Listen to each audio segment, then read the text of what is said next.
세상에서 가장 두려운 순간은 사랑하는 사람을 지키지 못할지도 모른다는 깨달음이 밀려올 때입니다. 저는 그 결망을 너무도 일찍 마주해야 했습니다. 독일 남부의 작은 도시에서 남편과 두 아이와 함께 살아가던 저는 막내딸 소피아가 태어나던 날만큼은 기쁨으로 가득 차 있었습니다. 그러나 그 행복은 오래가지 않았습니다. 소피아가 태어난 지 일주일도 되지 않아 의사는 우리에게 가혹한 진단을 내렸습니다. 선천성 심장 질환. 의사의 목소리는 차분했지만 그 말이 가진 무게는 우리의 세계를 무너뜨리기에 충분했습니다. 치유하지 않으면 아이는 몇 년을 버티지 못할 것입니다. 고통스럽고 혼란스러웠습니다. 모든 게 흐려지고 주위 사람들의 위로도 들리지 않았어요. 그러나 저는 엄마였고 엄마는 포기할 수 없었습니다. 독일의 의료 시스템은 세계적으로 잘 알려져 있었습니다. 처음에는 이곳에서 소피아를 위한 해결책을 찾을 수 있을 거라고 믿었습니다. 심장 이식이 필요하다는 진단을 받은 후 우리는 대기 명단에 이름을 올렸습니다. 하지만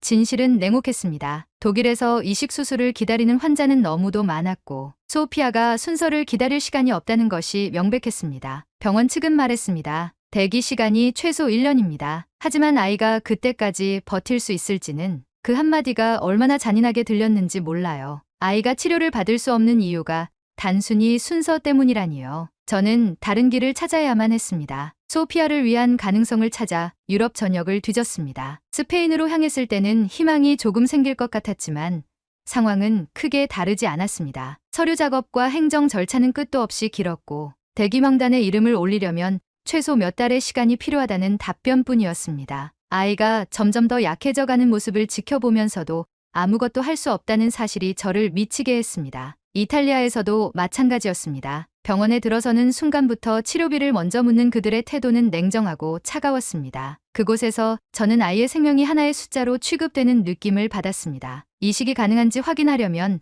10만 유로가 먼저 필요합니다. 의사의 말에 저는 순간적으로 숨이 막혔습니다. 스페인과 이탈리아에서 실패한 우리는 마지막 희망을 미국으로 돌렸습니다. 모두가 말했죠. 미국의 의료 기술은 세계 최고다. 거기서는 분명 해결책을 찾을 수 있을 거야. 그러나 그곳에서 마주한 현실은 더욱 가혹했습니다. 미국의 병원은 효율적이었지만 그 효율은 철저히 돈으로 작동했습니다. 모든 것이 비쌌습니다. 진료비, 검사비, 그리고 무엇보다 이식 수술 비용이 천문학적이었어요. 담당 의사는 이렇게 말했습니다. 수술 비용은 25만 달러 이상입니다. 보험이 없으면 전액 자비로 부담하셔야 합니다. 이 금액은 저희 가족에게 실현 불가능한 숫자였습니다. 미국에서의 마지막 상담이 끝난 날 호텔로 돌아오면서 저는 처음으로 무너졌습니다. 이제 더 이상 할 수 있는 게 없을지도 몰라. 이 생각이 머리를 스칠 때마다 죄책감이 밀려왔습니다. 엄마로서 제 아이를 살릴 수 없다는 사실을 받아들이기가 너무도 힘들었어요. 그렇게 모든 길이 막힌 것 같던 어느 날 인터넷에서 한 기사를 보게 되었습니다. 한국의 의료 시스템에 대한 글이었습니다. 합리적인 비용으로 세계적인 수준의 치료를 제공한다. 특히 심장 관련 수술에서 강점을 보인다. 라는 문장이 제 시선을 사로잡았습니다. 한국, 의료 기술로 유명한 나라는 아니지 않나? 처음에는 그저 또 하나의 희망 고문일지도 모른다는 생각에 의심부터 들었습니다. 그러나 다른 사람들의 후기를 읽으며 마음이 흔들리기 시작했습니다. 한국에서 심장 이식을 받았습니다. 비용은 미국의 절반 이하였고 의료진은 정말 환자를 위했습니다. 이 문장을 읽는 순간 제 머릿속에는 단 하나의 생각만 떠올랐습니다. 우리가 할 수 있는 모든 방법을 다 해본 게 아니야. 아직 남은 길이 있어. 남편과 상의한 끝에 우리는 한국으로 가기로 결심했습니다. 처음엔 남편도 의심스러워했지만 상황이 악화되고 있는 소피아를 보며 저희 둘은 한 가지 확신을 갖게 되었습니다. 마지막 희망이 한국이라면 그곳에서 모든 것을 걸어볼 가치가 있다는 것이었어요.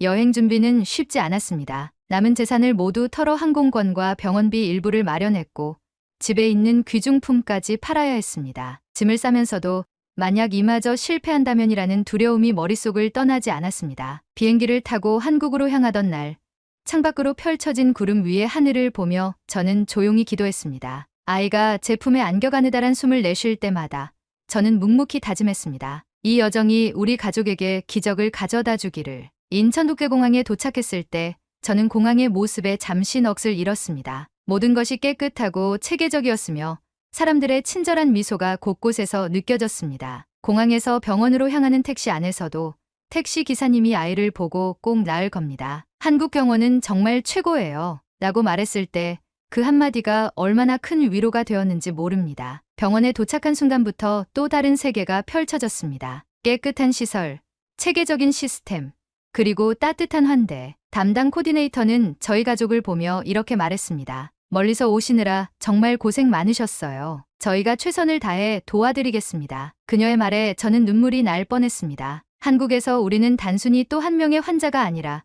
진심으로 돌봐야 할 사람으로 대우받는 느낌이었어요. 그리고 그 순간 한국이라는 나라가 저희 가족에게 마지막이자 가장 강력한 희망으로 다가왔습니다. 한국 병원에 발을 들인 그 순간 제가 느낀 감정은 낯섦과 안도감이 묘하게 섞인 것이었습니다. 건물의 외관은 현대적이고 단정했으며 내부는 소음 하나 없이 질서정연했습니다. 어디를 둘러봐도 바쁘게 움직이는 사람들, 차분히 차례를 기다리는 환자들, 그리고 곳곳에 위치한 안내 직원들이 환자를 돕는 모습이 보였습니다. 이곳은 유럽이나 미국의 병원들과는 너무나 달랐습니다. 이전에 방문했던 곳들에서는 대기실마다 환자들의 불만과 긴장감이 가득 차 있었죠. 그러나 한국 병원은 전혀 다른 세계처럼 느껴졌습니다. 접수 데스크에 도착하자마자 안내원이 다가왔습니다. 그녀는 저희 가족의 사정을 이미 알고 있는 듯 친절한 미소를 지으며 차근차근 모든 절차를 설명해 주었습니다. 서류 준비부터 시작해 앞으로의 치료 일정까지 세세히 짚어주는 모습은 매우 체계적이었고 무엇보다 환자를 위한 세심한 배려가 느껴졌습니다. 첫 진료를 받을 때 저는 약간 긴장했습니다. 또 얼마나 많은 검사를 요구할까 혹은 어떤 비용 이야기를 들을까 하는 걱정이 앞섰습니다. 하지만 한국 의료진은 달랐습니다. 의사는 소피아의 상태를 유심히 살피며 제가 그동안 겪었던 과정과 딸의 증상에 대해 꼼꼼히 질문했습니다. 의사가 기록을 검토하며 말했습니다. 소피아의 상태는 복잡하지만 우리가 해결할 수 있는 부분이 많습니다. 우선 심장의 구조적 문제를 교정하는 것이 필요하며 이를 위해 정확한 검사가 이루어져야 합니다. 그 말 한마디가 제게 얼마나 큰 희망을 주었는지 모릅니다. 다른 나라에서는 의사들이 소피아를 문제의 일부로만 취급하는 것처럼 느껴졌습니다. 그러나 이곳에서는 처음부터 그녀를 하나의 환자가 아니라 치료를 받을 가치가 있는 소중한 생명으로 대우하는 것 같았습니다. 소피아의 상태를 더 정확히 파악하기 위해 여러 검사가 필요했는데 검사 과정 또한 놀라울 정도로 체계적이고 효율적이었습니다. 병원은 혼잡하지 않았고 모든 절차가 시간표에 따라 정확히 진행되었습니다. 심장 초음파와 CT 촬영, 혈액 검사까지 순서대로 이루어졌고 의료진은 소피아를 편안하게 해주기 위해 끊임없이 배려하는 모습을 보였습니다. 간호사 한 명은 소피아의 손을 꼭 잡으며 이렇게 말하더군요. 소피아, 조금만 참아줘. 아주 잘하고 있어. 곧 끝날 거야. 그녀의 말투와 행동은 단순한 직업적 친절이 아니라 진심으로 아이를 걱정하는 마음에서 나온 것처럼 느껴졌습니다. 저는 이런 배려가 소피아에게도 전해졌다고 확신했습니다. 검사 중에 힘들어하던 아이가 간호사의 말을 듣고 조금씩 안정되는 모습을 보며 마음이 놓였습니다. 검사가 끝난 후 담당 의사가 다시 저를 불렀습니다. 그는 모든 검사 결과를 보여주며 현재 소피아의 상태와 필요한 치료 방법을 자세히 설명했습니다. 수술은 필수적입니다. 심장의 구조적 결함을 바로잡는 수술과 함께 혈류를 안정시키는 조치가 필요합니다. 소피아가 더 나빠지기 전에 수술을 서두르는 것이 중요합니다. 그는 또 말했습니다. 다행히 저희 병원에서는 이러한 수술을 다수 성공적으로 시행해 왔습니다. 경험 많은 전문 의료진이 있으며 소피아의 수술을 위해 팀을 꾸리고 있습니다. 그 말을 들었을 때 마음 깊은 곳에서 묵직한 무언가가 풀어지는 느낌이 들었습니다. 오랜 시간 동안 가슴 한편을 짓누르고 있던 불안감이 조금씩 사라지고 오랜만에 희망이라는 감정이 되살아났습니다. 그날 오후 수술비와 관련한 안내를 받았습니다. 유럽이나 미국에서 들었던 수술비와 비교했을 때 한국 병원에서 제시한 금액은 믿기 어려울 정도로 합리적이었습니다. 전체 비용은 3만 유로 수준으로 여기에 수술 전후 관리와 입원 치료, 재활 비용까지 모두 포함되어 있었습니다. 처음에는 이 금액이 믿기지 않았습니다. 유럽에서 병원들은 심장 이식 수술에만 50만 유로를 요구했고 미국에서는 기본 치료비만 해도 25만 달러 이상이었습니다. 그러나 한국에서는 그 모든 과정을 훨씬 합리적인 비용으로 제공하고 있었죠. 병원 코디네이터가 제게 말했습니다. 비용 문제로 치료를 포기하시는 분들이 없도록 저희는 최대한 효율적으로 운영하고 있습니다. 그리고 소피아의 경우 특별히 지원 프로그램도 적용됩니다. 그 순간 저는 눈물이 날 뻔했습니다. 다른 나라에서는 비용 문제로 문전박대를 당하기 일쑤였지만 이곳에서는 비용보다 환자의 생명이 우선이라는 사실이 느껴졌습니다. 이번 절차를 밟으며 우리는 병원에서 제공하는 다양한 서비스를 경험했습니다. 병실은 깨끗하고 편안했으며 환자와 보호자를 위한 공간이 별도로 마련되어 있었습니다. 특히 인상적이었던 것은 병원 내에 마련된 소아 환자들을 위한 놀이 공간이었습니다. 소피아는 몸이 약했지만 의료진은 그녀가 병실에만 머무르지 않도록 조심스레 놀이 공간으로 데려가 주었습니다. 작은 책상에 앉아 색칠놀이를 하는 소피아를 보며 저는 오랜만에 딸의 얼굴에 미소가 떠오르는 것을 볼 수 있었습니다. 병원 식사 또한 훌륭했습니다. 유럽 병원에서는 환자 식사가 단조롭고 입에 맞지 않아 고생했던 기억이 있었습니다. 그러나 한국 병원에서는 환자 개개인의 상태와 기호를 고려한 식단이 제공되었습니다. 심지어 보호자를 위한 간단한 식사도 지원되었는데 저 역시 오랜만에 따뜻한 음식을 먹으며 위안을 얻을 수 있었습니다. 수술 날짜가 가까워질수록 저는 점점 더 긴장했습니다. 수술 전날 밤, 저는 병실 창가에 앉아 밤하늘을 바라보며 조용히 기도했습니다. 딸의 가느다란 숨소리가 들려올 때마다 제 마음은 더욱 간절해졌습니다. 이 수술이 성공해야만 해. 의료진은 여전히 믿음직스러웠습니다. 그들은 수술 전 마지막 브리핑에서 세부 계획을 설명하며 저를 안심시켰습니다. 우리는 소피아를 위해 최선을 다할 겁니다. 부모님께서도 우리를 믿어주시면 됩니다. 그 말이 제게 얼마나 큰 힘이 되었는지 모릅니다. 저는 딸의 작은 손을 꼭 잡으며 속삭였습니다. 소피아, 우리 함께 여기까지 왔으니까 조금만 더 힘내자. 엄마가 바로 여기서 기다리고 있을게. 그날 밤, 저는 수많은 감정 속에서 잠을 이루지 못했습니다. 하지만 한 가지 확실한 것은 있었습니다. 이곳에서라면, 이 의료진과 함께라면 우리 가족은 기적을 만들어낼 수 있을지도 모른다는 희망이었습니다. 수술의 날이 밝아오고 있었습니다. 수술 당일 아침, 저는 소피아를 품에 안고 병원의 복도를 따라 걸었습니다. 의료진이 수술 준비를 위해 저를 안내하는 동안 소피아는 힘겹게 눈을 뜨고 제 얼굴을 바라보았습니다. 그녀의 작은 손이 제 손을 꼭 잡고 있는 그 느낌은 마치 제가 붙잡아야 할 마지막 희망 같았습니다. 괜찮아, 소피아. 엄마가 여기서 기다릴게. 넌 잘 해낼 거야. 그렇게 속삭이며 저는 딸을 의료진에게 맡겼습니다. 소피아가 수술실로 들어간 순간 저는 가슴이 먹먹해졌습니다. 복도 끝에 의자에 앉아 수술이 끝나기를 기다리며 온갖 생각이 머릿속을 휘저었습니다. 이 모든 여정이 떠올랐습니다. 독일에서의 시작, 유럽과 미국에서의 실패, 그리고 한국으로의 마지막 도전까지. 이제 모든 것이 이 수술에 달려 있었습니다. 하지만 기다리는 동안 제 안에는 또 다른 불안이 고개를 들기 시작했습니다. 한국에서 받았던 놀라운 환대와 합리적인 비용에도 불구하고 여전히 한 가지 의문이 사라지지 않았습니다. 왜 한국에서는 이런 수준의 의료를 이렇게 합리적인 비용으로 제공할 수 있는 걸까? 비용이 적다는 것은 곧 무언가 부족하거나 생략되고 있다는 뜻이 아닐까? 수술이 진행되는 동안 저는 병원 내 카페에 들러 간단히 차를 마시기로 했습니다. 카운터에서 음료를 주문하고 테이블에 앉아 있는데 주변에서 사람들이 나누는 이야기가 들려왔습니다. 한국 의료 시스템에 대한 찬사가 많았지만 그중 한 사람의 말이 제 귀를 사로잡았습니다. 한국 의료는 정말 좋긴 한데 비용이 낮다 보니 어딘가 문제가 있을 수 있지 않나 싶어요. 예를 들면 너무 빨리 수술을 권한다거나 환자를 돌보는 데서 소홀함이 있을 수도 있고요. 그 말을 듣는 순간 갑자기 제 머릿속에서 지난 몇 주간의 경험이 복잡하게 엉켜 돌아갔습니다. 과연 이곳의 의료진이 정말로 소피아를 최선의 방식으로 치료하고 있는 걸까? 그동안 받은 따뜻한 배려와 체계적인 치료가 단지 보여주기식일 가능성은 없을까? 이런 의문이 들기 시작하니 가슴이 조여오는 것 같았습니다. 그 불안감은 병원 복도로 돌아와서도 사라지지 않았습니다. 너무나 깨끗한 병실, 친절한 의료진, 심지어 효율적으로 진행되는 치료 과정까지도 어딘가 너무 완벽하다는 느낌이 들었죠. 세상에 이런 의료 시스템이 과연 가능할까? 이 불안은 결국 예상치 못한 방식으로 폭발하고 말았습니다. 수술이 끝난 뒤 소피아가 회복실로 옮겨진 지 얼마 되지 않아 저는 간호사가 준비한 약물을 보게 되었습니다. 그 약물은 평소 제가 알고 있던 것과는 다른 이름을 가지고 있었어요. 순간 저는 그 약물이 소피아에게 적합하지 않은 것이라고 단정해버렸습니다. 간호사를 붙잡고 물었습니다. 이 약물이 소피아의 상태에 적합한 건가요?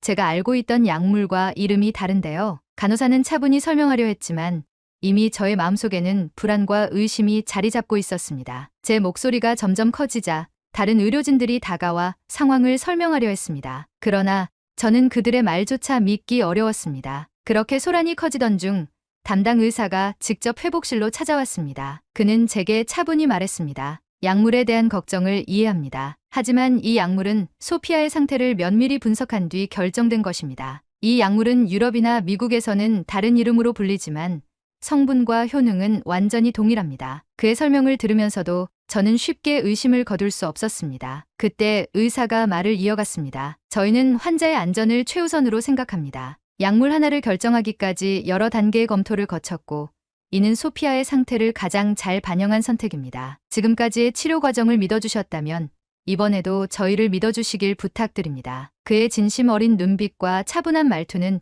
제가 한동안 잊고 있었던 것을 상기시켜 주었습니다. 한국에서의 첫날, 제가 이 의료진들에게 가졌던 신뢰와 희망을 떠올리게 만든 순간이었습니다. 잠시 후 간호사가 약물의 성분표와 자료를 가져와 상세히 보여주었습니다. 그제야 저는 제 오해가 얼마나 깊었는지 깨달았습니다. 모든 것이 명확해졌고 제 의심은 부끄러움으로 변했습니다. 의료진은 처음부터 끝까지 환자의 안전과 최선의 결과를 위해 움직이고 있었습니다. 그 일이 있은 후 저는 담당 의사와 의료진들에게 정중히 사과했습니다. 그들은 오히려 저를 위로하며 말했습니다. 아네트 씨가 그렇게 반응하신 것은 당연합니다. 부모로서 아이의 안전이 가장 중요하니까요. 저희는 그런 걱정을 이해합니다. 앞으로도 소피아를 위해 최선을 다하겠습니다. 소피아는 점차 회복 속도를 올리기 시작했습니다. 의료진의 꼼꼼한 관리와 재활 프로그램 덕분에 그녀는 수술 전보다 눈에 띄게 나아진 상태로 병실에서 움직이기 시작했습니다. 수술이 성공적으로 끝난 지금